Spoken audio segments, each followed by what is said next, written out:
Grabar esto, de la política exterior colombiana y cómo la política exterior colombiana, cuál es su historia, cómo ha funcionado, cómo le ha ido, cómo ha servido, cómo se ha eh, llevado a cabo alrededor de los años, etcétera, etcétera. Y como siempre, pues ustedes saben que a mí me gusta empezar con algunas preguntitas de presaberes. Entonces, dos personas que respondan dos preguntas cada uno. ¿Quién quiere de pronto responder? ¿Quién creen ustedes que lidera la política exterior colombiana? ¿Y quién creen ustedes que hace la política exterior colombiana?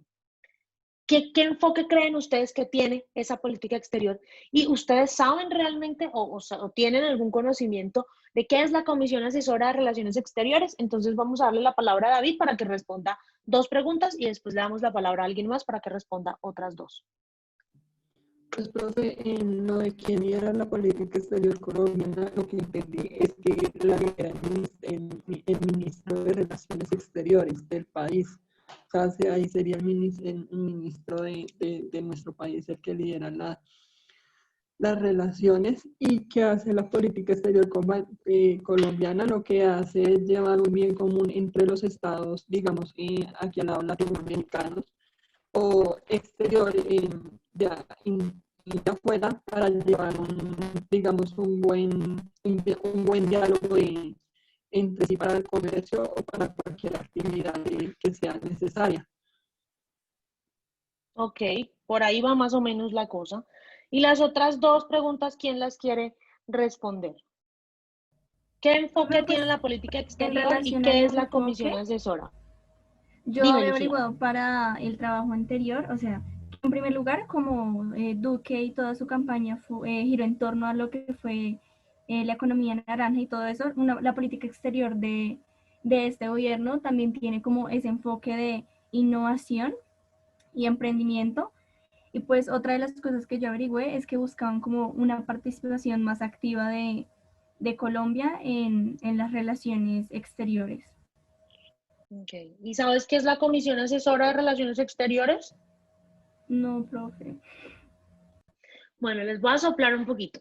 La Comisión Asesora de Relaciones Exteriores está conformada por un grupo de personas que son los expresidentes y los exministros de Relaciones Internacionales o los ex cancilleres de la República y se reúnen cuando el presidente en turno los necesita, el presidente los llama para abordar temas relevantes de la política exterior del país. Eso es la Comisión Asesora, es como un órgano consultivo que creó la Constitución y que sirve de ayuda al presidente de la República para asesorarlo en temas de política internacional. Realmente es muy poco lo que se usa. El último presidente que usó la comisión asesora fue Juan Manuel Santos durante su primer mandato y eso fue entre el 2010 y el 2014. Realmente la comisión no se usa mucho porque como hay tantas peleas entre los expresidentes, entonces no se pueden ni ver, no se pueden sentar a una mesa.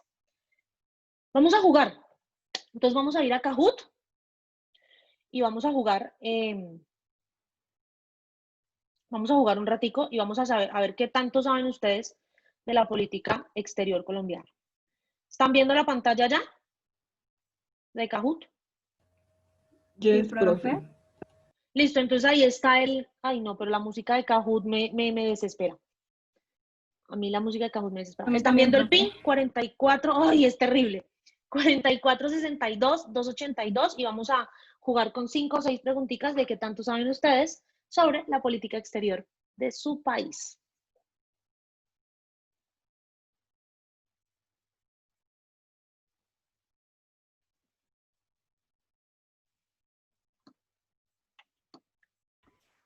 Profe, tú lees las preguntas, ¿verdad? Es que Sí, casi yo las nunca leo, las... yo las leo. Gracias. Yo las leo y les doy las opciones de los colorcitos, no se preocupen. Y por supuesto, el que gane tiene bonitos extras de participación. ¿Quién falta? Está Juan, David, Mateo, Henry, Lucía, Carolina, Brian, Juliana, Karen, Ana María, Andrés ya está, Brian ya está, Carolina ya está, David ya está, Harry ya está.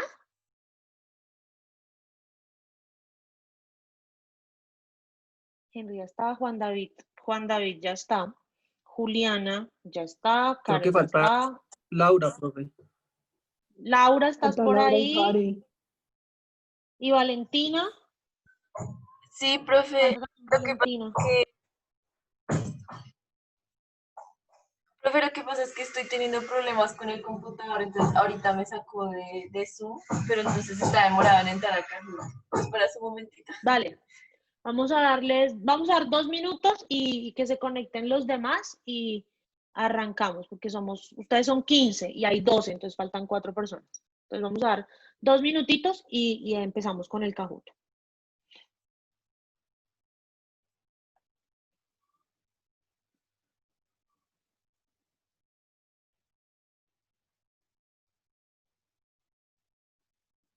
¿Y quién es Morten Versvik? Santo Dios, tenemos extranjeros, tenemos infiltrados en la clase y yo me acabo de dar cuenta.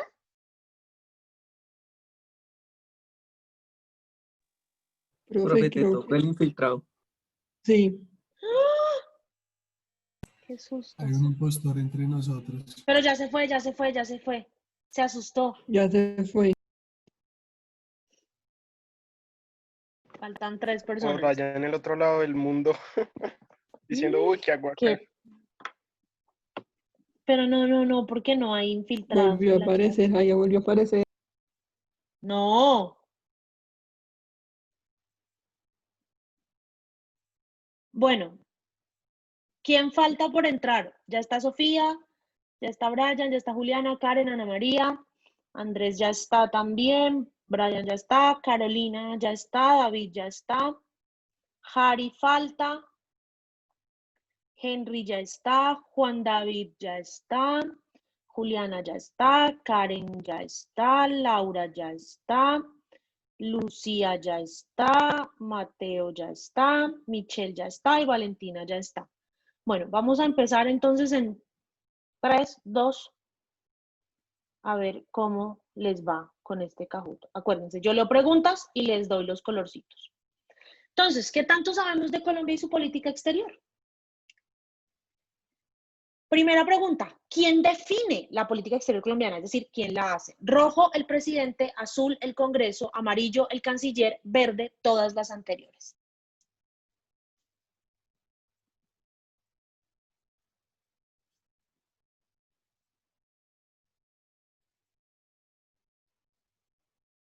Time is up. Todas las anteriores, todos los anteriores tienen que ver con la definición de la política exterior colombiana. El presidente a través de la definición de unos objetivos, el Congreso a través de del establecimiento de las leyes y el canciller de la República a través de la ejecución como tal de la política exterior colombiana. Todos ellos definen la política exterior colombiana. Segunda pregunta. No, vamos a ver quién va liderando. Andrés. Congrats. Segunda pregunta. ¿Qué es la Comisión Asesora de Relaciones Exteriores? Y el que responda mal, le jalo las orejas. Rojo, una comisión del Congreso. Verde, ninguna de las anteriores. Azul, los que asesoran al presidente. Amarillo, A y B son correctas. 5, 3, tiempo. Los que asesoran al presidente, lo acabo de decir, son los expresidentes y los exministros de Relaciones Exteriores que asesoran al presidente. Al que respondió una comisión del Congreso, a los 5 que respondieron que la A y la B son correctas y a los 4 que respondieron ninguna de las anteriores, les voy a jalar las orejas cuando los vean en la universidad. Y vamos a ver cómo vamos. Y sigue liderando Andrés y Mateo y Lucía bajaron y subió Sofía al segundo puesto. ¿Será que Lucía le gana el primer puesto a Andrés? Tercera pregunta. ¿Qué comisión del Congreso se encarga de los asuntos internacionales? Rojo, comisión primera; azul, comisión tercera; amarillo, comisión segunda; verde, comisión cuarta.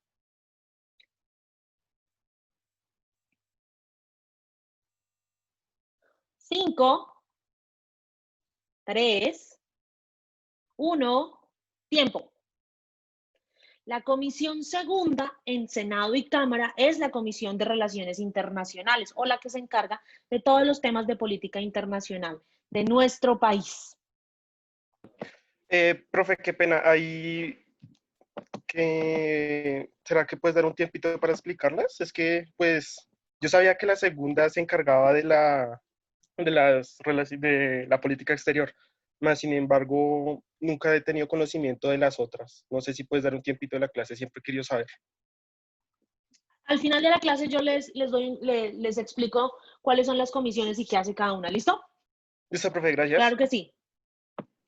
Bueno, y bajó Sofía y subió Brian al segundo puesto, pero Andrés está en racha. Cuarta pregunta.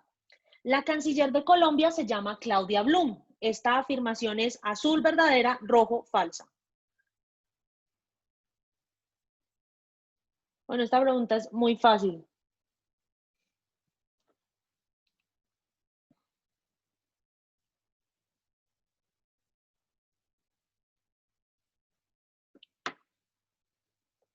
Verdadero. Claudia Blum de Barbieri, la señora que estaba en la foto, muy guapa ella, es la ministra de Relaciones Exteriores o canciller de Colombia.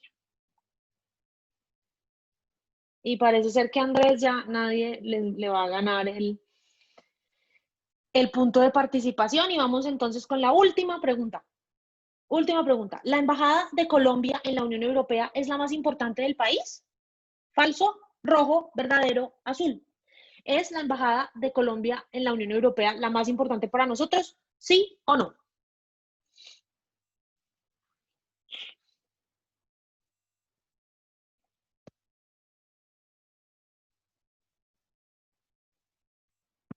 Falso. La embajada más importante para Colombia es la embajada en Washington, la embajada en los Estados Unidos. Y vamos a ver cómo nos fue. En el tercer lugar, entonces, quedó Lucía. Congrats. En el segundo puesto quedó Sofía. Le ganaron a Brian el segundo puesto. ¿En qué momento? No supe. Y en el primer puesto quedó Andrés. Entonces, Andrés es el ganador de un punto de participación. En el cuarto puesto quedó Mateo. Y en el quinto puesto, entonces, quedó Brian. Saben bastantico de política exterior. ¿Para qué? Los veo Profe, bien. Pero entonces, dime. profe, es que Harry me acabó de escribir y me dijo que no la dejó entrar a Kahoot. Por eso no entró. Bueno, Harry, juegas en la próxima. No pasa nada. Y entonces ahora vamos a empezar nuevamente con la política exterior colombiana. Chicos, cuando hablamos de política exterior colombiana, en el caso de nuestro país, tenemos que hablar de 4 grandes doctrinas o de 4 grandes aproximaciones o visiones que han marcado la historia de la política exterior colombiana. Estas son el Respis Polum, el Respis Similia, el Neo Respis Polum y el Respis Omnia. El Respis Polum nace en el año de 1919 durante el gobierno del general Marco Fidel Suárez. Marco Fidel Suárez gobernó entre 1918 y 1922 y su gobierno o su política exterior se vio enfocada y se vio, tuvo un énfasis en preferir o en darle una preponderancia a las relaciones del país con Estados Unidos. De hecho, Respis Polum significa mirar a la estrella del norte. Y hablamos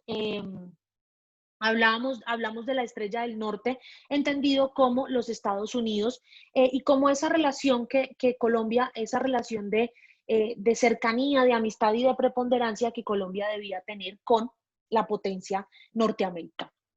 Y durante muchos años, durante los gobiernos subsiguientes, de hecho, así fue o así se manejó la política exterior colombiana, con unas relaciones que tenían una preponderancia sobre los Estados Unidos, es decir, para nosotros los Estados Unidos era el país más importante del mundo y era el país con el que mayor preferencia debíamos tener en materia política. Después de eso, durante el gobierno de Belisario Betancur, entre 1982 y 1986, el gobierno del presidente Belisario Betancur decide darle un nuevo enfoque a la política exterior de Colombia. No descuidando las relaciones internacionales con los Estados Unidos, porque no se trataba de descuidar las relaciones internacionales con los Estados Unidos, pero sí de diversificar las relaciones diplomáticas con el país, y esas del país con otros países. Y es así como nace entonces la doctrina del Respis Similia, de mirar a los similares, a los estados que son como nosotros, que tienen relaciones parecidas a las nuestras.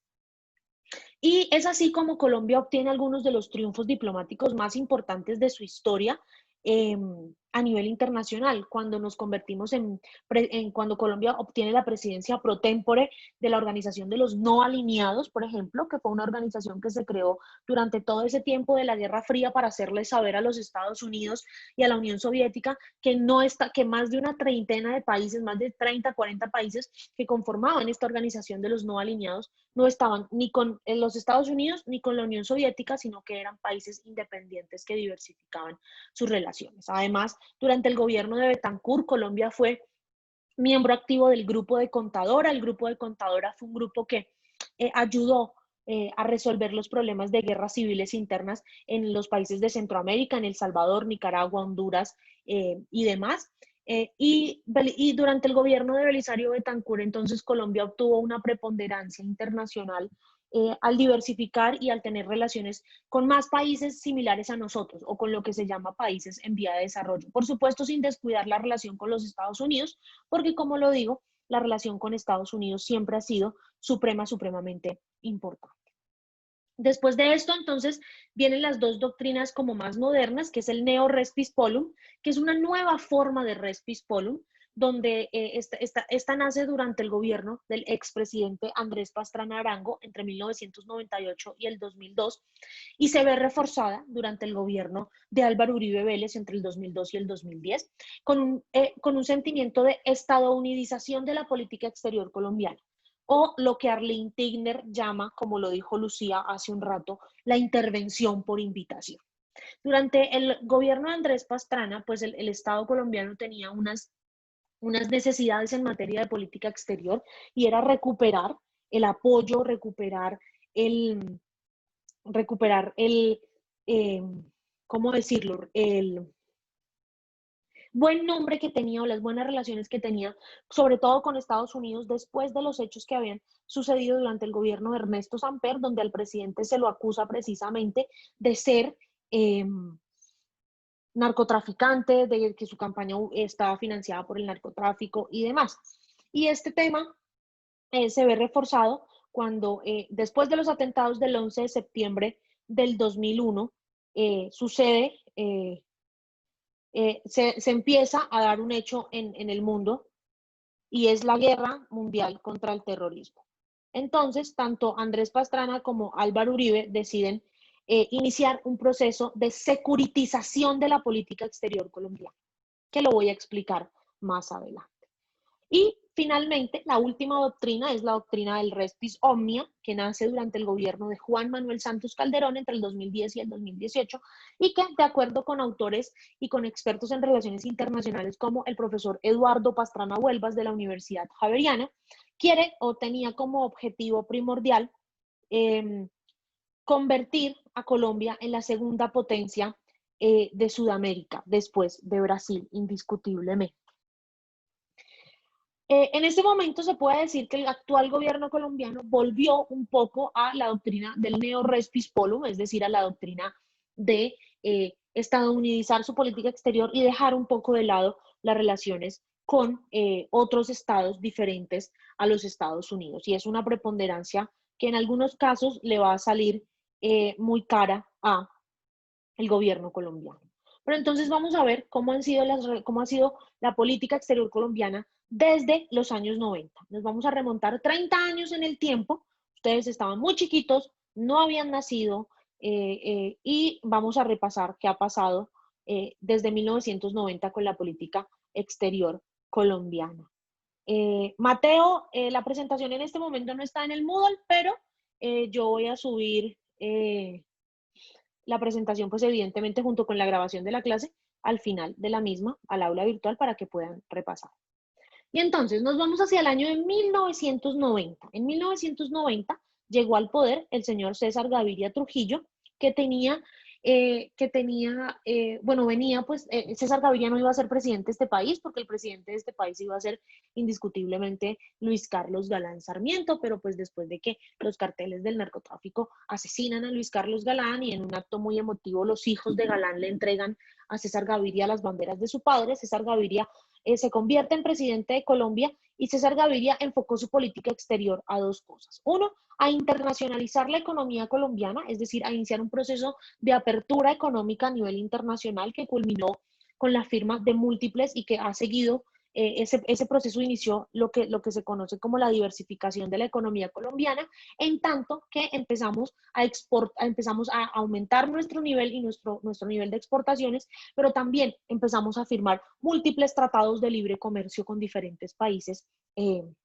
del sistema internacional. Dos de los cuales con los que nos sentimos más orgullosos, indiscutiblemente el Tratado de Libre Comercio con los Estados Unidos y el Tratado de Libre Comercio con la Unión Europea o el Acuerdo de Complementariedad Comercial con la Unión Europea, ambos firmados en conjunto con Perú. Además, César Gaviria aumentó el poder negociador del Estado, vinculando a Colombia a múltiples instancias internacionales que le permitieran tener un rol más activo al país en el sistema internacional. En 1994, cuando llega al poder el señor Ernesto Samper, se da un agrietamiento de las relaciones de Colombia con el sistema internacional. ¿Por qué? Porque pues resulta indiscutiblemente que lo que les acabo de contar, el presidente de Colombia en ese momento estaba acusado de que su campaña a la presidencia había sido financiada por el cartel de Cali, de que había recibido dineros del narcotráfico y Colombia estuvo a punto de ser considerado un estado fallido. ¿Cómo así un estado fallido? Un estado donde su institucionalidad no puede responder a las demandas que tienen los ciudadanos, porque además teníamos no solamente los problemas los problemas judiciales del presidente, que estuvo a punto de ir preso, que se decía que si salía del país lo iban a extraditar, lo iban a tomar preso en Estados Unidos, teníamos el recrudecimiento de los cultivos de coca, porque durante el gobierno Samper se vio la mayor cantidad de cultivos de cocaína de la historia de Colombia. Teníamos pues la guerra de guerrillas, teníamos a las FARC, al ELN, a las autodefensas, a todos al mismo tiempo, iniciando un proceso de recrudecimiento de la guerra en Colombia. Entonces, Colombia, digamos que dentro de la definición de Estado nacional que nos presenta Max Weber, que dice que el Estado debe tener un territorio, una población, un gobierno que ejerza soberanía sobre ese territorio de esa población, el monopolio del uso de la violencia y un reconocimiento internacional. El Estado colombiano, representado por las fuerzas militares, no tenía el monopolio del uso de la violencia única, exclusivamente, porque también estaban los grupos armados al margen de la ley. Con esa premisa llega a la presidencia en 1998 el señor Andrés Pastrana Arango, y el señor Andrés Pastrana Arango llega como con dos, ¿cómo decirlo? Particularidades. Una y es que quería recobrar la imagen de Colombia ante el extranjero, y otra que quería hacer un proceso de negociación con la guerrilla de las FARC. Este proceso de negociación pues, con la guerrilla de las FARC, ustedes saben lo que pasó, se terminó haciendo una zona de distensión de 42.000 kilómetros cuadrados en lo que hoy es el departamento del Meta en nuestro país. Una zona que se terminó convirtiendo en un imperio de la ilegalidad, donde los miembros de las FARC tenían secuestrados, cobraban vacunas, extorsionaban personas, tenían el dominio de todo el tema de los cultivos ilícitos, y pues se considera que eso fue un fracaso total. Y justamente en esos momentos llega o se da los atentados terroristas de Al Qaeda a Nueva York, al Pentágono y a las Torres Gemelas de Nueva York, lo que se conoce como el 11 de septiembre, y empieza Estados Unidos una política nueva que se llama la política de la lucha mundial contra el terrorismo.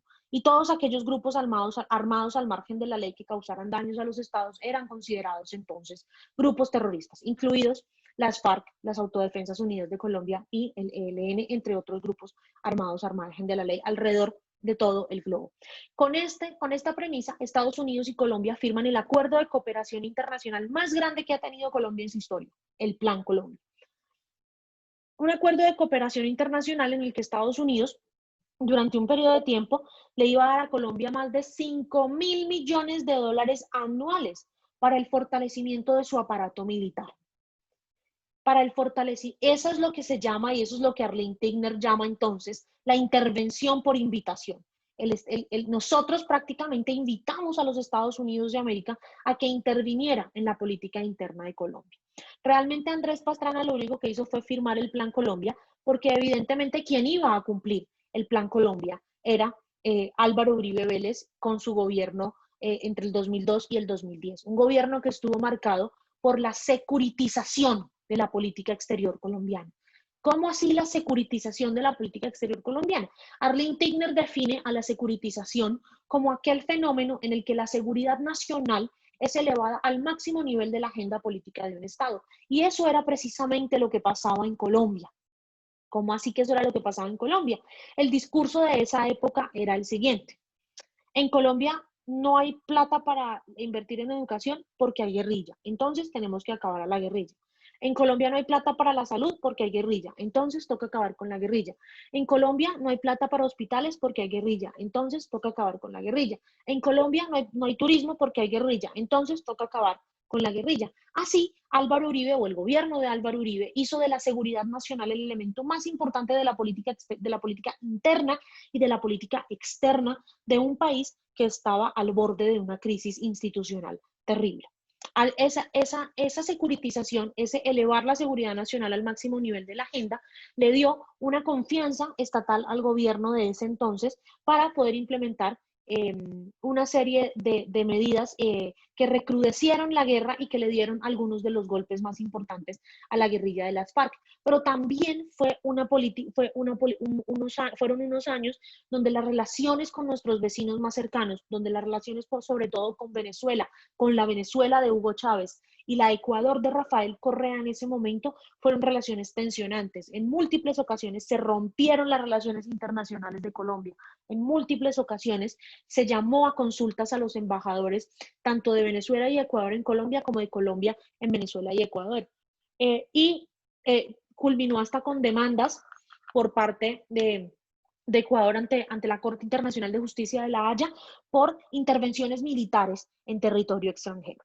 Cuando llega Juan Manuel Santos al poder en el 2010, Juan Manuel Santos ve una oportunidad, digámoslo, única, no solamente de hacer un proceso de paz con la guerrilla, sino de cambiar un poco la visión de las relaciones internacionales. Y Juan Manuel Santos implementa lo que él llama la tercera vía. La tercera vía es una doctrina de política internacional que nace en el London School of Economics y que es promulgada por el profesor Anthony Giddens, que dice que hay que mezclar lo mejor de ambas partes, lo mejor del hard power, es decir, lo mejor del poder de la guerra, con lo mejor del soft power, es decir, el poder de la diplomacia. En español se llama tercera vía, otros autores como Joseph Nye lo llaman el smart power, el poder inteligente.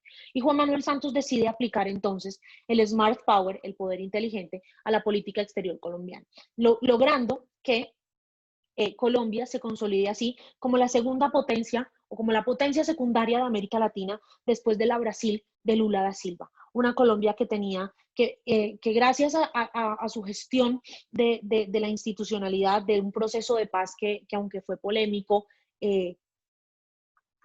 era más que necesario, logró entrar no solamente a la OCDE, que es digamos que uno de los máximos triunfos en política internacional del país, estar en el grupo de los países con mejores prácticas a nivel político, económico y social del mundo, sino que también logró que el banco Goldman Sachs nos vinculara o nos incluyera en ese grupito de lo que se denominó en su momento los CIBELS.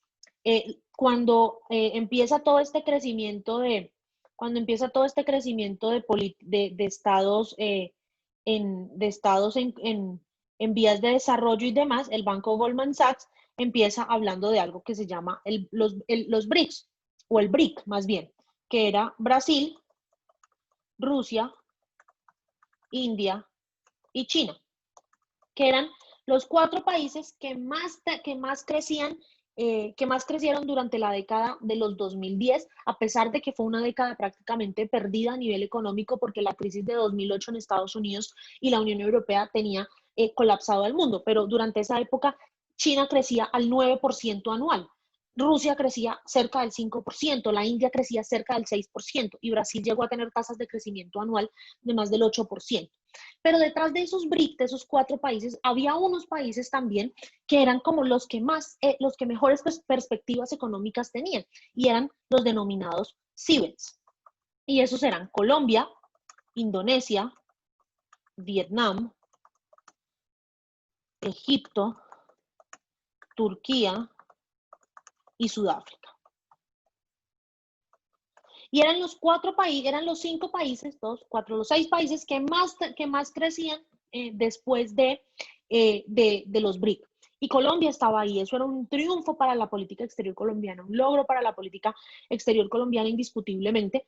Y pues eso nos llevó también a poder consolidar ciertos procesos, como haber presidido el Consejo de Seguridad de las Naciones Unidas, como haber logrado firmar un tratado de complementariedad comercial con la Unión Europea, como lograr que hoy en día cerca de 37 países en el mundo no le pidan visa a los colombianos para viajar, entre ellos Turquía, por supuesto, etcétera, etcétera. Y en 2018 pues llega al poder el gobierno de Iván Duque, que tiene que gestionar una pandemia global que no teníamos, o que pues nadie pensaba que iba a suceder, y lo tengo ahí como entre signos de interrogación, porque no podría hoy decirles cuál es el enfoque de la política exterior de Iván Duque, si quiere tener un liderazgo en América Latina, si quiere tener buenas relaciones con Estados Unidos, si quiere hacer las dos cosas al mismo tiempo, porque pues cuando Iván Duque llega al poder, el 7 de agosto del 2018 empieza hablando de un tema, y es que hay que sacar a Maduro del poder.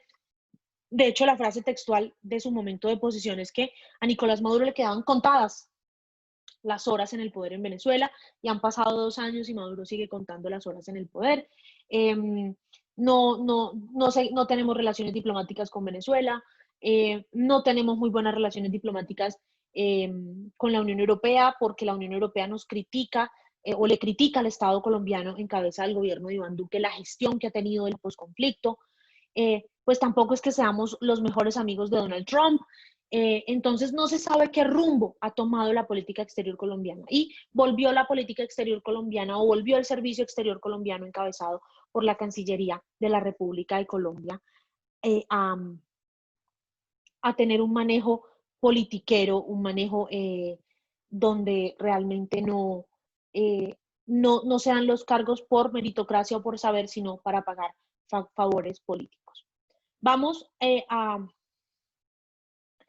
a ver un pequeño video, porque sin duda alguna el momento o lo más importante de la política exterior colombiana en los últimos años ha sido la securitización y la intervención por invitación de la que habla Arlene Tigner, y vamos a ver, pues no vamos a ver todo el video, pero vamos a ver un poco de lo que la misma profesora Arlene Tigner explica en una clase en la Universidad de los Andes sobre la intervención por invitación y la política exterior colombiana. Por favor, me confirman por el chat si escuchan el video. Me da cierta vergüenza presentar esta charla, ya que estoy rodeada de Ángela, que ha hecho su tesis doctoral sobre este tema, Amy, que también ha derivado algo de su trabajo de tesis doctoral, Luis Javier Orjuela, que ha escrito una ponencia escrita, y me sentiré en compañía con Hugo Facio, a lo sumo, quien supongo que como yo ha pensado una idea que puede ser muy profunda de una forma más o menos rápida. Yo iba a hablar de la relación Colombia-Estados Unidos. Prefiero alejarme un poco de eso, ya que llevo mucho tiempo hablando de ese tema, para hablar más de la terrorización como tal. Para el gusto de Cecilia Balcázar, quien nos contó sobre la importancia del giro social, lo que voy a tratar de enfatizar es esta idea que me he inventado de la terrorización como una práctica social política que ha posibilitado durante cierto momento de la relación Colombia-Estados Unidos un tipo de interacción particular en función de la identificación de un enemigo común bajo la etiqueta terrorista. Y para esto, pues de nuevo voy a acudir a unas ideas similares a las que ha usado Amy, sobre todo para hablar de la construcción social de la amenaza terrorista, haciendo énfasis en la securitización como una forma de hablar de estos procesos sociales y la terrorización como una forma extrema de la securitización. Y básicamente lo que quiero tratar de mostrar, y lo reitero siempre en clase, es que la identificación de la amenaza terrorista no es un hecho inocuo, objetivo, inofensivo en la historia después del 11 de septiembre o en nuestro caso después de la ruptura del proceso de paz con las FARC, sino que corresponde a una práctica política intencional que ha tenido unos efectos importantes, no solo en el manejo de la amenaza terrorista como tal, sino en las relaciones internacionales. Piénsese en términos de la relación Estados Unidos-Colombia o piénsese en la relación de Colombia con sus vecinos, otra víctima de la terrorización de la relación bilateral. Quiero comenzar simplemente recordando cómo la securitización entiende el problema de la seguridad. Y aquí voy a mostrar muchas citas, de hecho, a ver si las podemos pensar un poco en 20 minutos. La securitización ve a la seguridad como un acto del habla y básicamente la idea aquí es que la seguridad como tal no es el problema, sino es el usar la palabra seguridad, si quieren pueden leer, el que constituye el acto como tal. Es decir, la hipótesis es que al nombrar a algo como una amenaza o un problema de seguridad o como una amenaza terrorista en este caso, un representante estatal o otro actor social mueve un problema específico hacia un área específica y reclama para sí mismo el derecho extraordinario especial para usar cualquier medio para enfrentarlo. Antes de hablar del Estado, quiero sugerir que este proceso de securitización o terrorización, en el caso que voy a discutir, es algo que nace desde mucho antes del 11 de septiembre y emerge de actores distintos a los Estados. Y un solo ejemplo es el de Hollywood, que quiero recordar porque ya estamos a bastantes años del 11 de septiembre. La mayoría de ustedes, algunos no tanto, pues son muy jóvenes, no se acordarán de estas películas, pero muchos han afirmado que la amenaza terrorista de hecho se venía construyendo desde mucho antes del 11 de septiembre y yo sugeriría, voy a mostrar otras películas, que la amenaza terrorista de las FARC también se fue construyendo desde antes en algunas películas. Aquí solo quiero mostrar dos sobre Estados Unidos, dos sobre Colombia. La primera es de 1996, es decir, 5 años antes de los ataques terroristas, y es la película Decisión Ejecutiva, que si alguno la ha visto, trata de un grupo terrorista árabe, por supuesto, por eso puse la imagen, que secuestra un avión comercial y que tiene a bordo unas bombas químicas con las cuales pretende realizar un ataque sobre Washington. Y obviamente pues no hay tal ataque porque llegan los héroes y logran impedir el ataque. The Siege, que no recuerdo cómo se llamaba en español, es otra película del 98 que trata de un grupo, un conjunto de células terroristas, nuevamente árabes, que se incrustan en Estados Unidos. ¿Ah? ¿Enemigo público? No. ¿No? No, pero no. Que comienzan desde la invisibilidad dentro de Estados Unidos a realizar ataques terroristas en Nueva York. Hay una explosión espectacular de un bus público, me acuerdo. Y Annette Bening, que ahí aparece, trabaja con el FBI, pero también es como amiga de una de las células si hay un problema, en fin. El tema de la incrustación o la invisibilización de actores terroristas dentro de Estados Unidos también venía vaticinándose desde antes del 11 de septiembre. De hecho, después de los ataques se comienza a especular si no sería políticamente incorrecto seguir haciendo películas de esta naturaleza. Muchos sugieren, de hecho, que los ataques como tales son básicamente una representación hollywoodense espectacular que le salió particularmente bien a Al Qaeda. No sabemos si intencionalmente o no, pero mejor que ninguna película que yo haya visto jamás esas explosiones atroces. que venían de nuevo representándose a priori en el cine.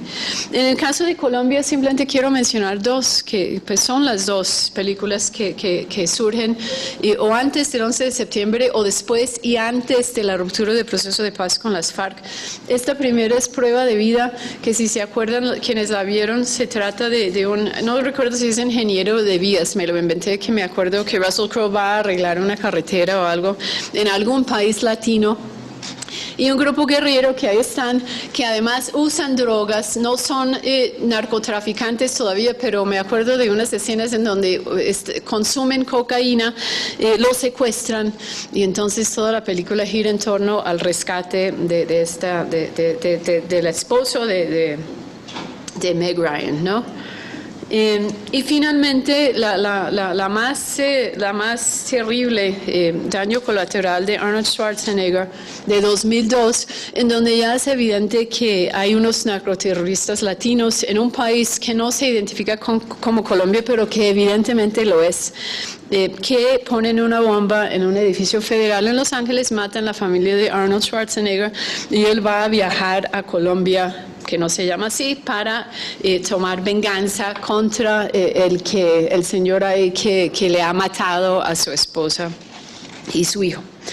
Y aquí también me parece muy llamativo que esta idea de la amenaza terrorista, en este caso relacionada con Colombia, se fue armando desde mucho antes que los mismos estados comienzan a utilizar este tipo de lenguaje, ¿no? Y además de los medios de comunicación y sobre todo, pues ya he dicho, los estados participan en procesos de representación y construcción de amenazas y enemigos.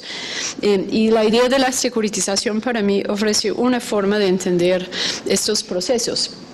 Básicamente la securitización se hace en pasos, y aquí lo señalo muy por encima a ver si alcanzo a terminar.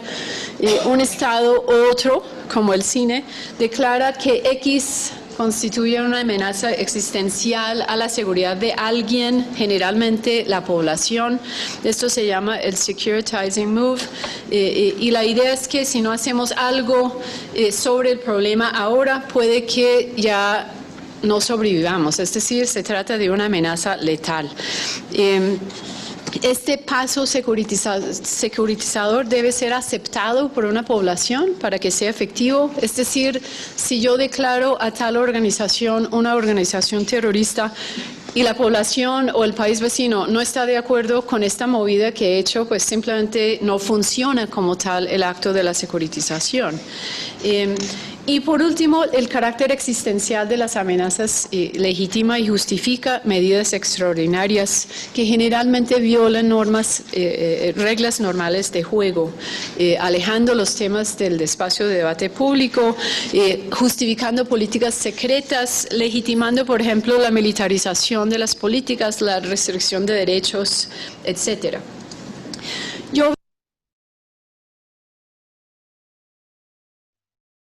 Entonces, si se pueden dar cuenta, a grosso modo, en el video de la profesora Tigner, porque les dije, no lo vamos a ver todo, yo se los comparto al aula virtual para que lo terminen de ver, porque es muy interesante.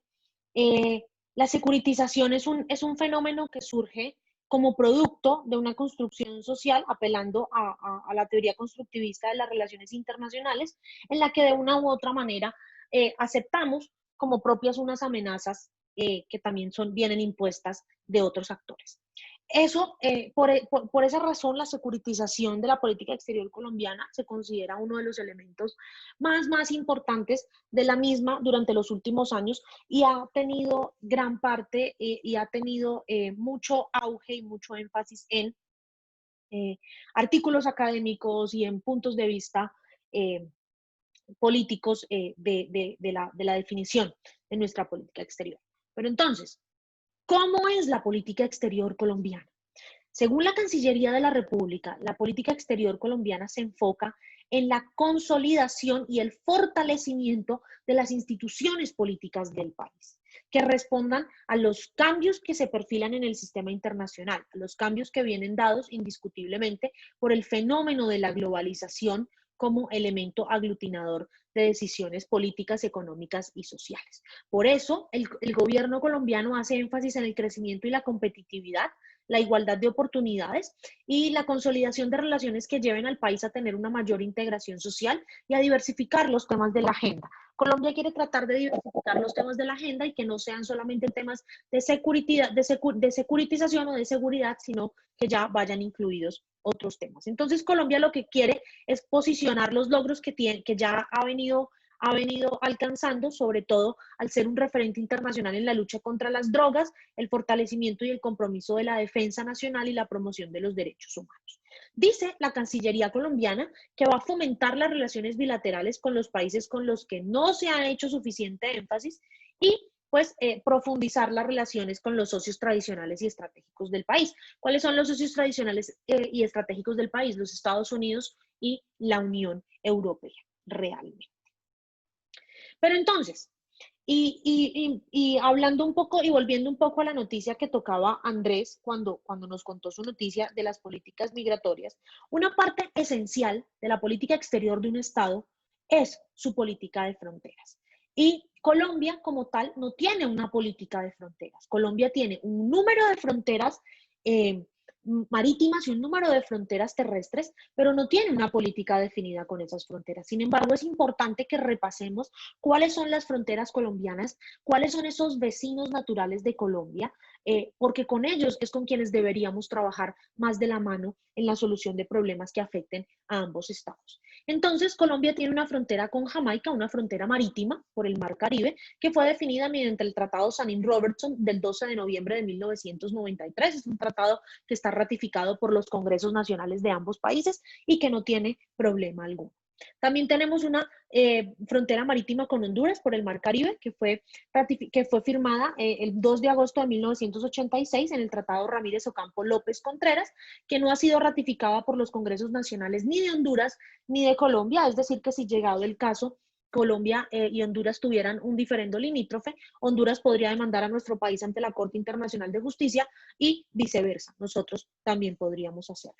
Tenemos una frontera marítima por el Mar Caribe con Nicaragua, que fue firmada mediante el Tratado de Esguerra-Bárcenas del 24 de marzo de 1928 y posteriormente modificada por sentencia de fondo de la Corte Internacional de Justicia de La Haya del 19 de noviembre de 2012. Cabe aclarar que esta sentencia no se ha cumplido, es decir, ni Colombia ni Nicaragua se han sentado a redefinir el límite fronterizo entre ambos países. Tenemos dos fronteras con Costa Rica, una por el Mar Caribe y una por el Mar Pacífico, por el Océano Pacífico. La frontera por el Mar Caribe fue firmada el 17 de marzo de 1977 gracias al Tratado Fernández Facio, que no ha sido aprobada por el Congreso de Costa Rica. Y la frontera marítima con el Océano Pacífico fue firmada el mismo día, pero mediante el Tratado Lloreda-Gutiérrez, tampoco ha sido aprobada por el Congreso de Costa Rica. ¿Por qué no ha sido aprobada por el Congreso de Costa Rica? Porque sencillamente no lo han considerado un tema tradicional en la agenda. De todas maneras, Costa Rica nunca nos va a demandar ante instancias internacionales porque Costa Rica es un país que practica una política exterior de paz y de diálogo. Dime, Andrés. Profe, una pregunta. En temas marítimos nosotros también tenemos una frontera con Panamá, ¿cierto? Porque pues no lo veo ahí. ¿O cómo sería en faltan este caso? diapositivas, calma. Ah, qué pena, profe. Calma. Sin querer. Tenemos una frontera marítima y una frontera terrestre con Panamá, una frontera marítima tanto por el Mar Caribe como por el Océano Pacífico, que fue firmada el 20 de noviembre de 1976 gracias al Tratado Líbano-Boit, y una frontera terrestre de 226 kilómetros que fue firmada gracias al Tratado Urrutia-Thompson del 6 de abril de 1914 y renegociada y firmada nuevamente gracias al Tratado Vélez-Victoria del 20 de agosto de 1924. No tenemos ningún problema en la frontera con Panamá. Realmente Panamá es una de las relaciones fronterizas o es una de las relaciones internacionales que mejor se le dan a Colombia. Tenemos una frontera marítima con Venezuela que está en diferendo entre los dos países. No ha sido firmada por ningún tratado. ¿Y por qué no ha sido firmada por ningún tratado? Porque esta es una frontera esta frontera incluye la zona de los Monjes, la zona marítima adyacente y la zona adyacente al lago de Maracaibo, que Colombia reclama para sí, Venezuela reclama para sí. De hecho, en esta zona no debería hacerse ningún tipo de exploración petrolífera ni gasífera, y es lo que hace Venezuela violando todos los tratados internacionales y la Convención Internacional del Derecho del Mar, CONVEMAR.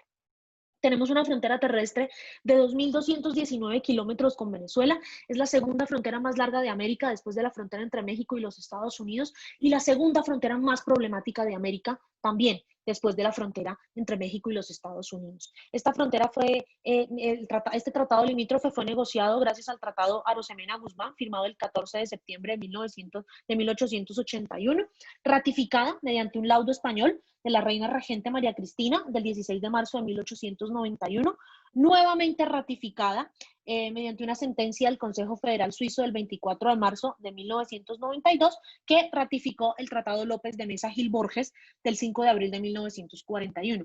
Esta frontera ha tenido muchos inconvenientes. De hecho, Venezuela siempre ha querido reclamar parte, y estos laudos y estas sentencias lo que hacen es ratificar la soberanía de Colombia sobre el departamento de La Guajira, que es un departamento que Venezuela siempre ha querido reclamar para sí. Tenemos una frontera marítima por el Mar Caribe con la República Dominicana, firmada mediante el Tratado Líbano-Aguirre Jiménez del 13 de enero de 1978, una frontera que no nos representa problemas, y nuestra relación diplomática con la República Dominicana también es una relación muy, muy buena. Tenemos una frontera marítima con Haití por el Mar Caribe, firmada el 17 de febrero de 1978 mediante el Tratado Líbano-Aguirre-Ebner-Brutus. Nuestra relación diplomática con Haití también es muy, muy buena, tanto así que Colombia fue uno de los primeros países que después del terremoto que sacudió a Haití en el 2010 prestó ayuda internacional, y aún hoy hay un contingente de policías colombianos custodiando y cuidando las calles de Puerto Príncipe, la capital de Haití. Tenemos una frontera marítima con el Océano Pacífico, por el Océano Pacífico con Ecuador, firmada el 23 de agosto de 1971 gracias al Tratado Líbano-Lucio, y una frontera terrestre de 586 kilómetros, firmada el 15 de julio de 1916 mediante el Tratado Suárez-Muñoz-Bernaza. La frontera con Ecuador sí ha sido una frontera problemática, ha sido una frontera donde la lucha, donde se han librado algunos de los temas más graves de la lucha contra las drogas, de la lucha guerrillera en Colombia. De hecho, fue en territorio ecuatoriano donde se mató al exguerrillero de las FARC, alias Raúl Reyes, y en su momento Ecuador nos demandó ante la Corte Internacional de Justicia de La Haya por las fumigaciones aéreas con glifosato que afectaban también a los cultivos de papa y de agricultura de este país. Demanda que después fue retirada por el gobierno ecuatoriano tras llegar a un acuerdo con el gobierno colombiano.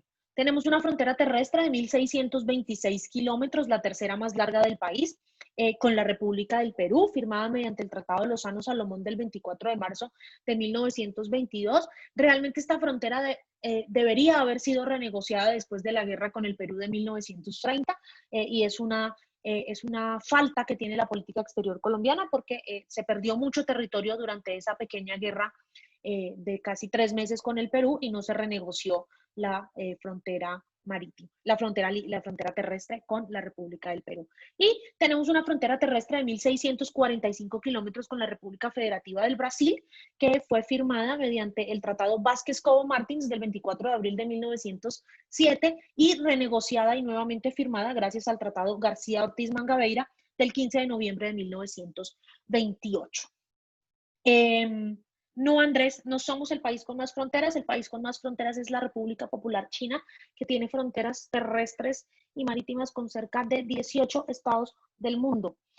Pero sí somos uno de los países que más fronteras tienen. Muchos de ustedes y muchos de los colombianos no conocían o no saben que tenemos fronteras marítimas con muchos países de América Latina y el Caribe. De hecho, Colombia es considerado un país del Caribe, un país caribeño.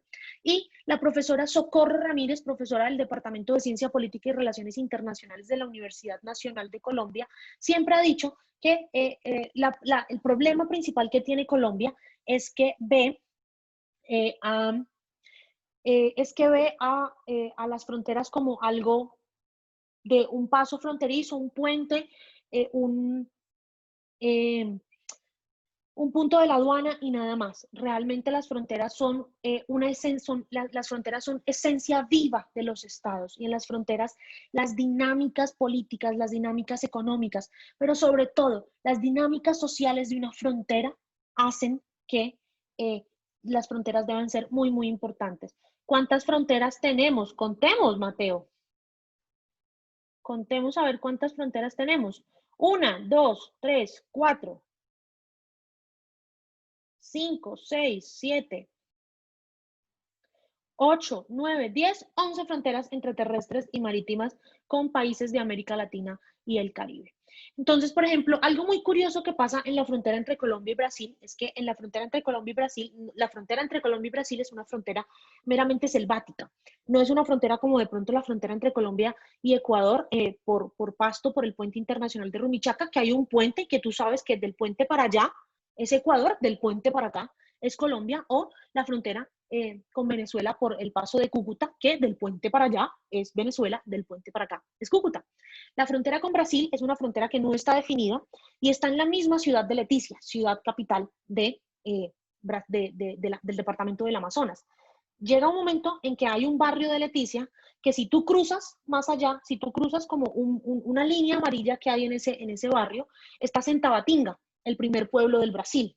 Y se nota la diferencia porque en Tabatinga las calles están pavimentadas, las casas están bien construidas, hay aires acondicionados, etcétera, etcétera. Y de este lado, en Leticia, pues las calles no están pavimentadas, no, las casas son de madera o de bareque, y pues hay un atraso social bastante importante. Por eso, una de las cosas que más se le achacan o que más se le critica al Estado colombiano es precisamente que no tiene una política fronteriza específica, que considera todos estos territorios como solamente agua en el caso de las fronteras marítimas o pedazos de tierra en el caso de las fronteras terrestres.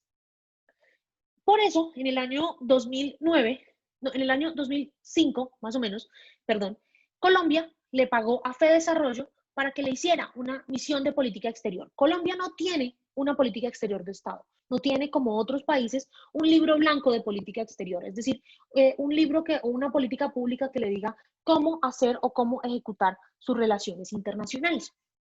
Y Colombia contrató una misión de FEDesarrollo que estudiara su política internacional, que estudiara sus relaciones internacionales y le dijera entonces cómo debía llevar a cabo su política exterior. Algunas de las recomendaciones de esta misión de política exterior es la primera, la más importante, que Colombia debe diseñar una política exterior de Estado, porque sin una política exterior de Estado no están claros los límites, no están claras las prioridades y no están claras las estrategias de política exterior colombiana.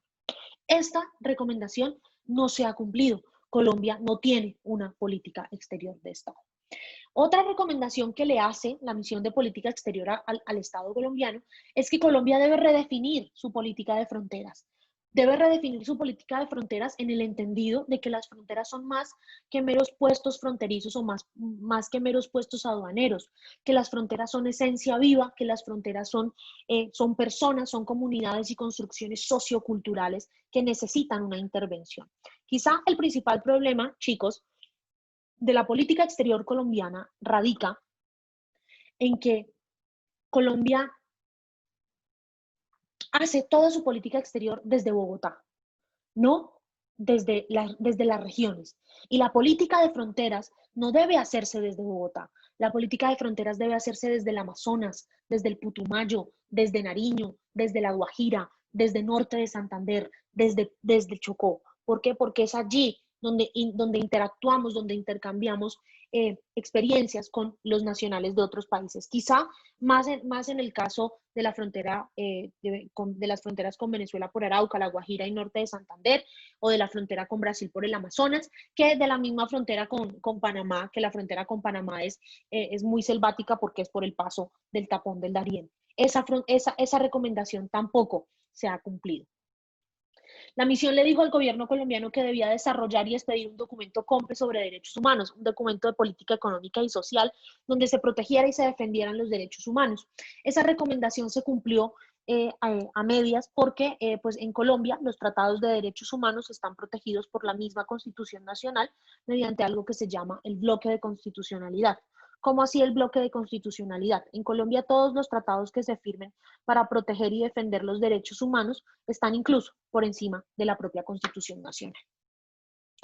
Le dijo la misión a Colombia que debía el gobierno crear un Consejo de Estrategia y Seguridad Nacional que coordinara la Estrategia Nacional de Defensa con la ejecución de la política exterior. Esta recomendación tampoco se ha cumplido. ¿Por qué no se ha cumplido? Y esta va en la línea de la política de fronteras. Colombia, como no tiene una política de fronteras, considera que las cosas que pasan, los hechos de seguridad y orden público que pasan en las fronteras son producto de la situación nacional, y eso no es así. Las fronteras tienen unas dinámicas diferentes, las fronteras responden a unas condiciones diferentes. Entonces, lo que pasa en la frontera entre Colombia y Venezuela no es una situación de orden público nacional, porque no está de pronto ligada al conflicto armado interno en su totalidad, sino que también está ligada a las condiciones sociopolíticas del vecino país, a las condiciones de inestabilidad política y social que hay en Venezuela. Y pues también le hizo la recomendación, la misión al Estado, que debía Colombia introducir ajustes significativos en su manera de encarar las relaciones con sus principales interlocutores y con sus vecinos.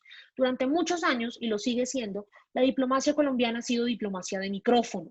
¿Cómo así diplomacia de micrófono? Diplomacia de micrófono en el entendido en que aquí todo el mundo sale a un micrófono y dice, es que Álvaro Uribe tal cosa. En los años del gobierno de Álvaro Uribe y Hugo Chávez en Venezuela, ellos se la pasaban, era peleando por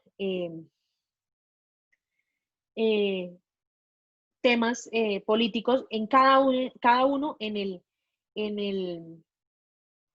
desde los programas que hacía.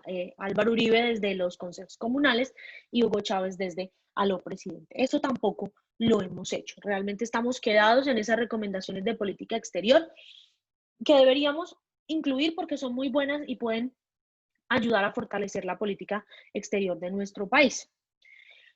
También le dice la misión de política exterior a Colombia que en su momento que el Estado debía establecer mecanismos para evaluar el acuerdo de cooperación militar con los Estados Unidos, conocido como el Plan Colombia.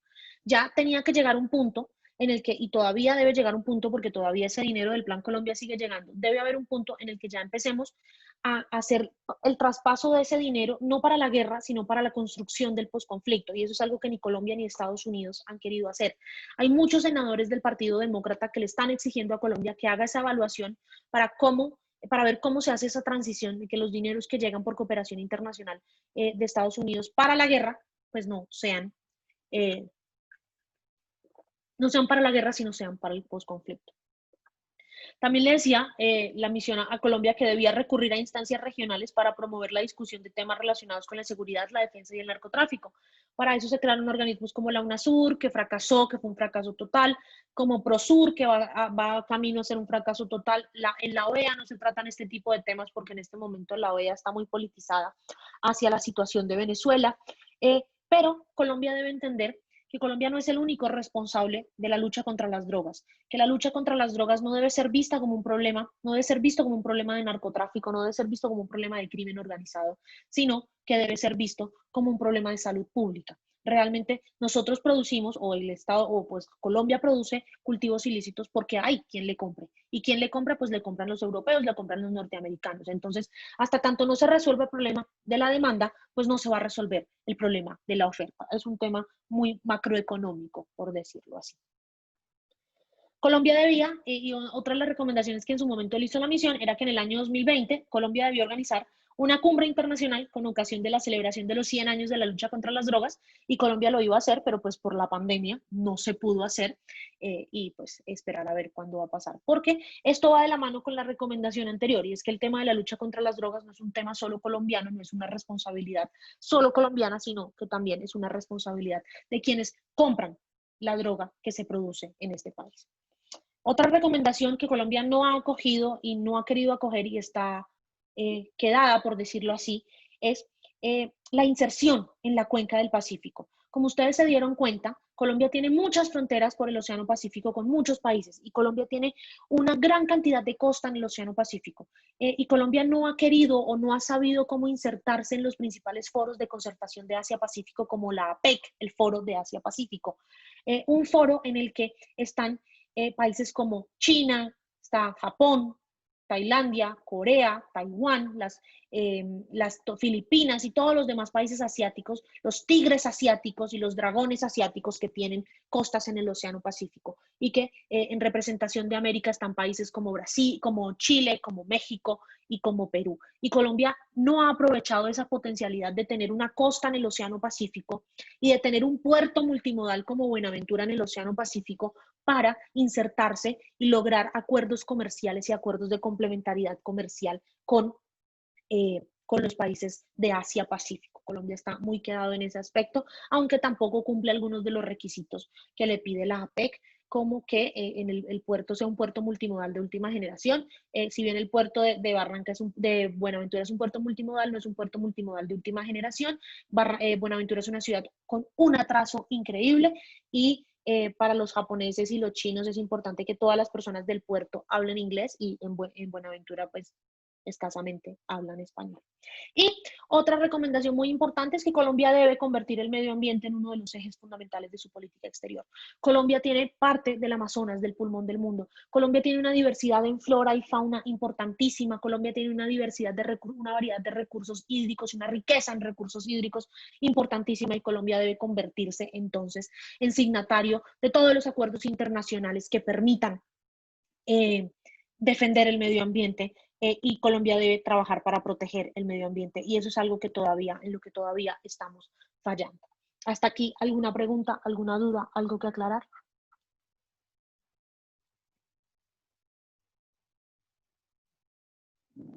No, perfecto. Profe, yo No, profe. tengo una duda. Señora. Dime, Laura. Profe, o sea, es respecto a una de las doctrinas, es que no me quedó muy clara la de Neo Res Pis Polum. O sea, porque tú dices que sería como aplicable a esta política exterior, a la actual. Es que en ese momento se me fue el audio también y no pude escuchar esa parte. ¿Por qué la doctrina del Neo Res Pis Polum es aplicable a la política internacional actual de Colombia? Sencillamente, querida Laura, porque en este momento el gobierno de Iván Duque está volviendo a aquellos tiempos en los que nuestra relación con Estados Unidos era la más importante para el Estado colombiano, en el que no teníamos o no le dábamos importancia a las relaciones diplomáticas con otros estados, sino que preferíamos única y exclusivamente tener relaciones con los Estados Unidos y por decirlo así, que nos valieran huevo los demás estados, y solamente Estados Unidos era lo más importante. Y así lo hemos demostrado en la gestión de la pandemia, donde hemos declinado la oferta rusa de tener un acceso preferencial a la vacuna que ellos están desarrollando. También hemos declinado la oferta británica de tener un acceso preferencial a la vacuna que AstraZeneca y la Universidad de Oxford están desarrollando, porque nosotros ya nos vamos a casar y nos casamos con la vacuna de Pfizer y Johnson & Johnson. Entonces, para nosotros lo más importante, la luz de nuestros ojos, el amor de nuestra vida a nivel de política internacional son los Estados Unidos. Es por eso que hemos vuelto a aquellos tiempos del Neo Res Pis Polum, donde lo más importante era, ha sido, es y será los Estados Unidos de América. Profe, ¿y el Res Pis Omnia es parecido al Res Pis Similia? El Res Pis Omnia es parecido al Res Pis Similia, solamente que en el Res Pis Similia nosotros buscamos tener relación con todos los estados que se parecen a nosotros, y en el Res Pis Omnia nosotros sabemos que tenemos unas capacidades para convertirnos en potencia regional, y lo vamos a lograr. En cambio, en el Res Pis Omnia, pues queremos tener relaciones con todos, pero relaciones bajo perfil, mantener bajo perfil. Eso es como básicamente lo que queremos en esas dos doctrinas. Gracias, profe. Vale. Entonces, ¿cuáles son los temas de importancia en la agenda global del momento? La paz y la seguridad internacionales, el cambio climático, que como ustedes se han dado cuenta y como alguien lo comentó en las noticias, creo que fue Karen, está cobrando miles y miles de hectáreas de tierra en incendios. Hay una crisis en el sistema multilateral, porque ya hemos dejado de creer en el sistema multilateral, hemos dejado de creer en los organismos internacionales como la ONU, como la OEA, porque pues de una u otra manera ya no los vemos como tan relevantes para nosotros, y eso hay que superarlo. Pues hay una crisis económica hay una crisis económica en este momento que se va a ver aumentada por los efectos de la pandemia y tenemos que trabajar en ella. Tenemos que tener en cuenta que Asia tiene unos intereses respecto del mundo y nosotros tenemos que saber responder a esos intereses, sobre todo a los intereses de la República Popular China. Eh, Tenemos que entender que el principal tema en este momento en la agenda y algunos de los que están aquí, algunas de las que están aquí han estudiado sobre eso en los últimos días, son los objetivos de desarrollo sostenible y cómo los objetivos de desarrollo sostenible nos pueden llevar y nos pueden ayudar a la consecución de un mundo más igual en materia de salud, de educación y de otros aspectos.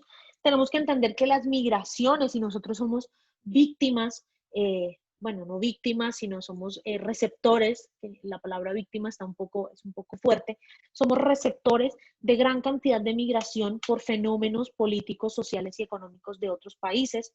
Y entonces, esos temas también nosotros tenemos que incorporarlos en nuestra agenda.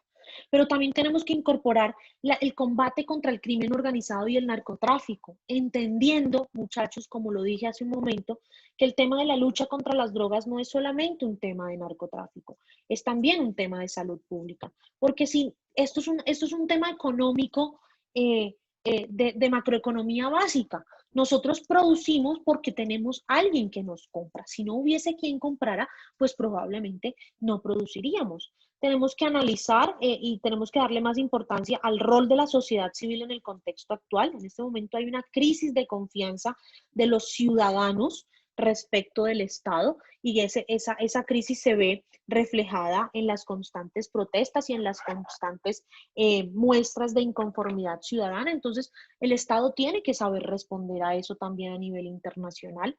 Tenemos que darle un énfasis y una importancia a la cooperación internacional para el desarrollo como elemento clave de relaciones internacionales. ¿Por qué?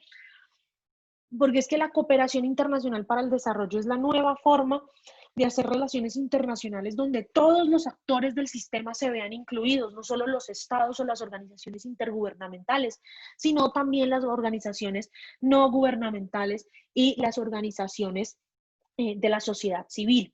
Tenemos que hacer énfasis en el medio ambiente. El calentamiento global es un tema serio, es un tema real y tenemos que también saberlo combatir porque si no de aquí a unos 20, 30 años no tendremos ciudades como Santa Marta o Cartagena que están sobre el nivel del mar. Tenemos que participar de manera activa y decidida en todas las reformas que se hagan al sistema multilateral para poder tener una voz en los organismos de concertación internacional. Tenemos que continuar insertándonos en la economía global, pero insertándonos de manera efectiva. No se trata solamente de firmar y firmar y firmar y firmar tratados de libre comercio. Se trata también de que los tratados de libre comercio que se firmen sean beneficiosos para el país. Quizá el Tratado de Libre Comercio con Estados Unidos es un tratado de libre comercio del que el Estado colombiano se siente supremamente orgulloso, pero no es un tratado de libre comercio bien firmado, no es un tratado de libre comercio que permita una inserción efectiva en la economía norteamericana. Tenemos que seguir trabajando en el tema de la protección y promoción de los derechos humanos. No puede haber paz y no puede haber seguridad y no puede haber desarrollo si no hay respeto a los derechos humanos. Y cuando hablo de derechos humanos, no hablo solamente de los derechos humanos de primera generación, que son los derechos humanos inherentes al ser humano. También hablo de los derechos humanos de segunda, tercera y cuarta generación, que son los derechos colectivos, los derechos del medio ambiente, el derecho a tener un ambiente sano, inclusive el derecho a tener una conexión digna de Internet, ya es un derecho humano. Pero el posconflicto, muchachos, también es un tema importantísimo en la agenda de política exterior colombiana, porque Colombia tiene que valerse de la cooperación internacional para el desarrollo, para generar recursos, programas y proyectos que le permitan enfrentar el posconflicto y la construcción de paz. Y nosotros como ciudadanos también tenemos un rol muy importante en ese proceso de construcción de paz. Tenemos que entender que tenemos que diversificar nuestras relaciones con Estados Unidos. No pueden ser solamente unas relaciones de servilismo hacia los Estados Unidos o unas relaciones de dependencia compleja de nosotros hacia los Estados Unidos. Nosotros también somos un actor importante en el sistema y tenemos que hacer valer ese carácter anárquico del mismo para poder tener unas relaciones de igual a igual con los Estados Unidos. Indiscutiblemente hay que mejorar las relaciones con los vecinos, y cuando me refiero a las relaciones con los vecinos, me refiero a las relaciones con Venezuela. Es muy importante que nosotros tengamos relaciones diplomáticas con Venezuela. No podemos seguir en una ruptura de relaciones con Venezuela. Si realmente es uno de los objetivos del país ayudar a Venezuela a solucionar sus problemas, tenemos que tener una relación con Venezuela. Tenemos que entender que somos parte de algo que se llama el Gran Caribe. El Gran Caribe es aquella zona de América Latina que va desde Acapulco, en México, hasta Salvador de Bahía, en el Brasil, pasando por todos los países que tienen costa en el Mar Caribe. Y nosotros tenemos costa en el Mar Caribe, nosotros somos un país caribeño. Y por esto pasa el mejoramiento de nuestras relaciones diplomáticas con Nicaragua y el cumplimiento del fallo de la Corte Internacional de Justicia de redefinir la frontera entre los dos países por San Andrés Providencia y Santa Catalina. Tenemos que insertarnos en Asia, tenemos que entender que más del 30% de los compradores del mundo están en Asia, están en China, están en la India, están en Filipinas, están en Taiwán, en Tailandia, en Corea, en Japón. Tenemos que tener relaciones dinámicas con estos actores. Estos actores son líderes en ciencia, tecnología e innovación, y tenemos que tener relaciones con ellos que nos permitan también tener cooperación técnica y tecnológica en estos factores. Y tenemos que tener relaciones más fluidas con la Unión Europea, donde la Unión Europea no nos esté regañando como papá bravo todo el tiempo porque no hemos cumplido el posconflicto. Tenemos que valorar esa relación y esa confianza que la Unión Europea tiene en nosotros. Y quizá lo más importante que tiene Colombia que cumplir en este momento, y que lo puede cumplir desde su política exterior y desde la cooperación internacional para el desarrollo, son los objetivos de desarrollo sostenible. Son esos 17 objetivos que tenemos que cumplir todos en el mundo, desde la lucha contra la pobreza, el hambre, la salud, la educación, la igualdad de género, el agua, la energía, el trabajo, la industria, la desigualdad, las ciudades sostenibles, la producción sostenible, la acción climática, la vida submarina, la vida terrestre y la paz. Si logramos cumplir estos objetivos de desarrollo sostenible, si logramos cooperar a nivel internacional con otros estados para cumplir estos objetivos de desarrollo sostenible, muy probablemente vamos también a solucionar muchos de los grandes problemas internos que tiene Colombia y a convertirnos en un actor, en un global player, o lo que se llama en un jugador global en relaciones internacionales. Porque Colombia es un país que tiene muchas potencialidades. Colombia es un país que tiene una riqueza en flora, fauna, en recursos hídricos, en recursos naturales, que lo puede posicionar como líder natural de América Latina, inclusive por encima de la República Federativa del Brasil. Esto, muchachos, es básicamente un repaso por la política exterior colombiana. Quisiera saber si hay alguna pregunta, si hay alguna duda, antes de invitarlos a que reflexionemos sobre dos preguntas finales en la clase. Profe, yo pues, Dime, no sé, Juliana. era como... Entonces, ¿qué es lo que no le permite a Colombia ser como una potencia, sí, internacional? Porque pues La se vio que con desigualdad Juan social que Manuel tiene. se logró, pero ¿no también podría ser como las relaciones que tiene con Estados Unidos? Porque en una de las Sí, lecturas decía que Estados Unidos veía tanto potencial en Colombia que no podía permitir que creciera, y por eso era que se volvían como mejores amigos y de todo. Colombia tiene dos grandes problemas. Uno es la desigualdad social, el conflicto armado interno que no lo deja ocuparse de otros temas que también son importantes para el desarrollo social de la nación. Y por supuesto, la dependencia que tenemos de las relaciones con Estados Unidos. Es que tenemos una relación tóxica con los Estados Unidos, es una relación enfermiza, donde para nosotros realmente lo único realmente valioso e importante es la relación con Estados Unidos. Indiscutiblemente, Estados Unidos no puede permitir que otro país surja y que suba y que le quite, le domine, le quite el dominio político, social y económico de la región, teniendo en cuenta que Colombia tiene una posición geopolítica importantísima, increíble, y que a los Estados Unidos les sirve tener a Colombia subordinado.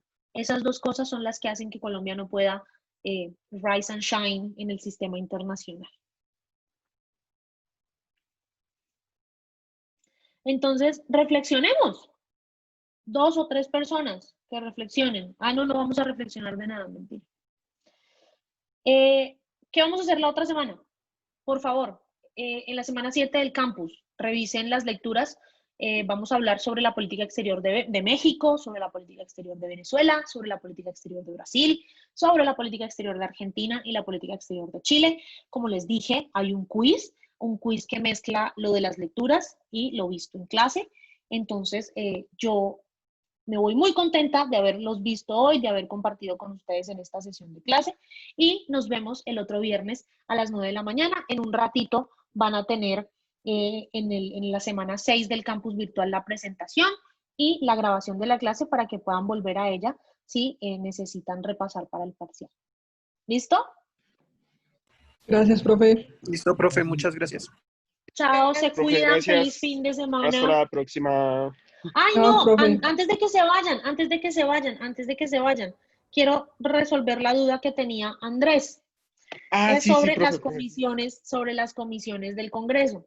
Entonces, el Congreso tiene 7 comisiones, es decir, 7 comisiones en Cámara y 7 comisiones en Senado, pero tratan los mismos temas. La comisión primera trata de actos legislativos reformatorios de la Constitución, de leyes, organización territorial, es decir, la comisión primera es la comisión de asuntos constitucionales del país. La comisión segunda es la comisión de política internacional, tratados públicos, economía, es decir, en esta comisión segunda es por donde pasan a estudio todos los tratados internacionales económicos, políticos, sociales, ambientales y demás que firme nuestro país. La comisión tercera es la comisión de Hacienda y Crédito Público, es decir, aquí se tratan todos los temas de impuestos, régimen, el Banco de la República, todo lo relacionado con la parte de las finanzas del Estado.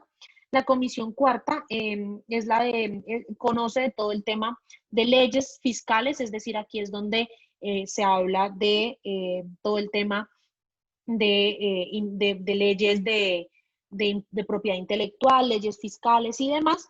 La comisión quinta habla de temas del agro y del medio ambiente, de los recursos naturales hídricos y energéticos. La comisión sexta es la comisión de comunicaciones, entonces es la que pues se encarga de legislar sobre todos los temas del acceso de los colombianos a las comunicaciones. Y la comisión séptima es la comisión de los servidores públicos y de todo lo que tiene que ver con el régimen laboral en Colombia, acceso a salud, acceso a educación, acceso a vivienda y demás para los trabajadores y los ciudadanos colombianos. Entonces, en el Congreso Nacional, cuando se va a presentar una ley, por ejemplo, esa ley, digamos que se va a presentar un tratado internacional, y lo que pasa es que primero pasa por el Senado, por la Cámara, la comisión segunda de la Cámara lo estudia, hace 4 debates, hace 8 debates, lo pasa a comisión plenaria de Cámara, y si en Cámara lo aprueban, ahí sí pasa a comisión segunda de Senado, y si en comisión segunda de Senado lo aprueban, entonces pasa a plenaria de Senado, si lo aprueban pasa a la Corte Constitucional, si la Corte Constitucional lo declara constitucional, entonces pasa a firma y sanción presidencial. Esas son las 7 comisiones, de eso se encargan, de eso legislan, y pues se supone que los congresistas que están en cada una de esas comisiones son los expertos en cada uno de esos temas. No sé si les quedó claro, o más adelante, cuando ya al final del semestre, porque las clases no me alcanzan, hacemos una clase de teoría del Estado chiquita. Sí, profe. Listo. Entonces, ahora sí, yo me despido de ustedes, les deseo un feliz fin de semana, que la otra semana tengan una feliz semana y nos vemos el próximo viernes. Chao. Profe, gracias. Chao, profe. Profe, gracias. Gracias. Profe, gracias.